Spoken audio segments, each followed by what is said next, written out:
नमस्कार। इस न्यूज में आप लोग सुनिएगा किस प्रकार 28 तारीख का माननीय प्रधानमंत्री ने बजट से पूर्व किस प्रकार का ओजस्वी भाषण दिया और कांग्रेस के धज्जियां उड़ा दिया। ये वह पार्लियामेंट से सुनते हैं आखिर मोदी ने किस प्रकार भाषण दिया। जो संविधान की भावना के खिलाफ है। इतना ही नहीं, दे भी दिया कुछ जगह पे और सुप्रीम कोर्ट से झटके लग रहे हैं। और इसलिए अब दूसरे बहाने से बहाने बता रहे हैं, ये करेंगे वो करेंगे। मन में साफ है, धर्म के आधार पर आरक्षण देना चाहते हैं, इसलिए खेल खेले जा रहे हैं। संविधान निर्माताओं के भावनाओं पर गहरी चोट करने का ये निर्लज्ज प्रयास है। आदरणीय सभापति जी, आदरणीय सभापति जी,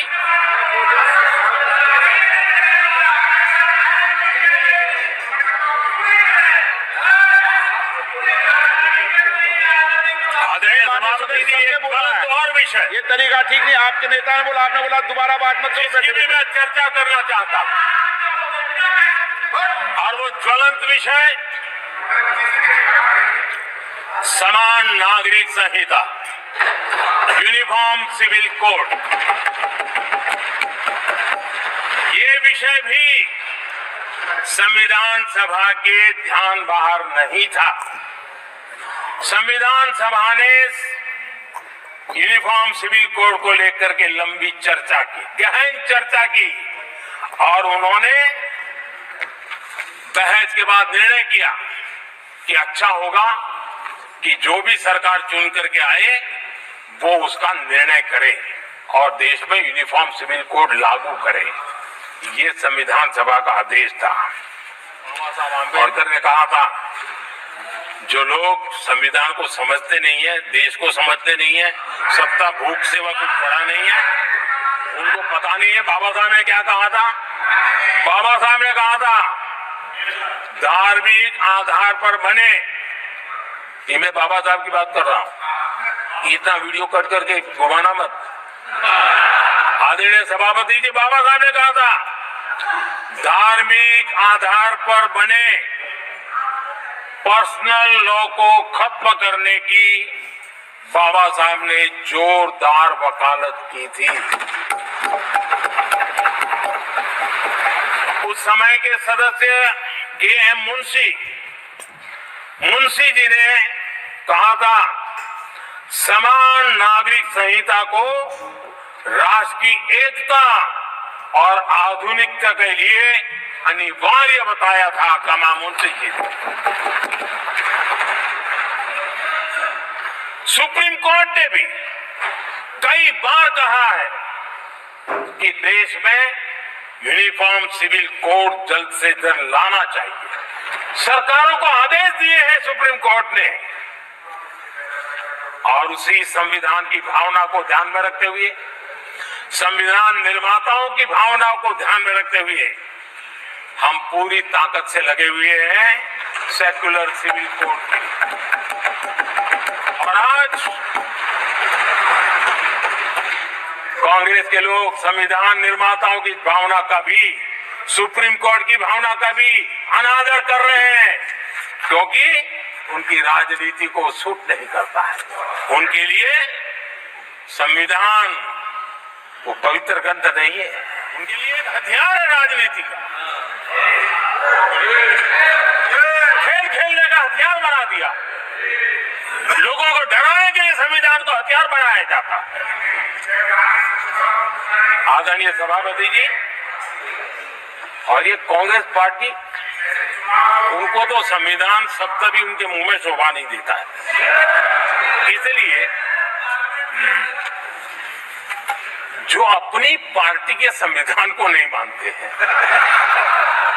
जिन्होंने अपनी पार्टी के संविधान को कभी स्वीकार नहीं किया है, क्योंकि संविधान को स्वीकार करने के लिए एक लोकतांत्रिक स्पिरिट लगता है जो जिनकी रगों में नहीं है। सत्तावाद और परिवारवाद भरा पड़ा है। अब आप देखिए, जो कैसी शुरुआत ही कितनी गड़बड़ हुई है। मैं कांग्रेस की बात कर रहा हूं। 12 कांग्रेस की प्रदेश की कमेटियों ने, 12 प्रदेश कमेटियों ने सरदार पटेल के नाम पर सहमति दी थी। नेहरू जी के साथ एक भी कमेटी नहीं थी, नॉट अ सिंगल। संविधान के तहत सरदार साहब ही देश के प्रधानमंत्री बनते हैं, लेकिन लोकतंत्र में श्रद्धा नहीं, खुद के संविधान पर विश्वास नहीं, खुद के ही संविधान को स्वीकारना नहीं, और सरदार साहब देश के प्रधानमंत्री नहीं बन सके और ये बैठ गए। जो लोग अपनी पार्टी के संविधान को, जो लोग अपनी पार्टी के संविधान को नहीं मानते, वो कैसे देश के संविधान को स्वीकार कर सकते हैं।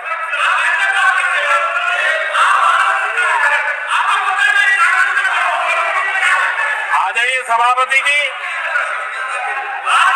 जो लोग संविधान में लोगों के नाम ढूंढते रहते हैं, मैं जरा बताना चाहता हूं। कांग्रेस पार्टी के एक अध्यक्ष हुआ करते थे और वो अति पिछड़े समाज से आते थे। अति पिछड़े, पिछड़े भी नहीं, अति पिछड़े समाज से आते हुए उनके अध्यक्ष श्रीमान सीताराम केसरी जी, कैसा अपमान किया गया। कहते बाथरूम में बंद कर दिया गया, उठा करके फुटपाथ पर फेंक दिया गया। अपनी पार्टी के संविधान में ऐसा कभी नहीं लिखा गया, लेकिन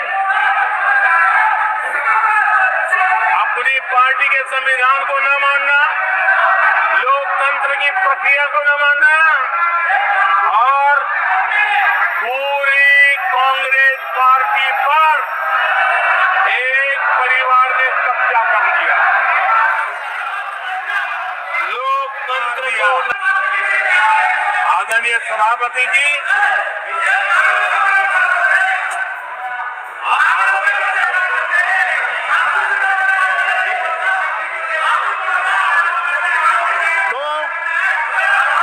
सदस्यों ने क्या क्या बोला था ठीक नहीं है। आप जब सदन के नेता बोल रहे हैं तो सदन की मर्यादा को आदरणीय सभापति जी बनाओ। संविधान के साथ खिलवाड़ करना, संविधान के स्पिरिट को तहस नहस करना, ये कांग्रेस की रगों में रहा है। हमारे लिए संविधान, उसकी पवित्रता, उसकी शुचिता हमारे लिए सर्वोपरि है और ये शब्दों में नहीं है। जब जब हमें कसौटी पर कसा गया है, हम तब करके निकले हुए लोग हैं। मैं उदाहरण देना चाहता हूं। 1996 में सबसे बड़े दल के रूप में भारतीय जनता पार्टी जीत करके आई, सबसे बड़ा दल था और राष्ट्रपति जी ने संविधान की भावना तहत सबसे बड़े दल को प्रधानमंत्री के शपथ के लिए बुलाया और 13 दिन सरकार चली। अगर हमें संविधान के स्पिरिट के प्रति हमारा भावना न होती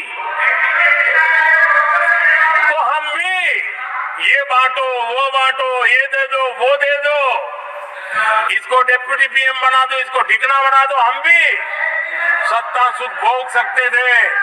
लेकिन अटल जी ने सौदेबाजी का रास्ता नहीं चुना, संविधान के सम्मान का रास्ता चुना और 13 दिन के बाद इस्तीफा देना स्वीकार कर दिया। ये ऊंचाई है हमारी लोकतंत्र की। इतना ही नहीं,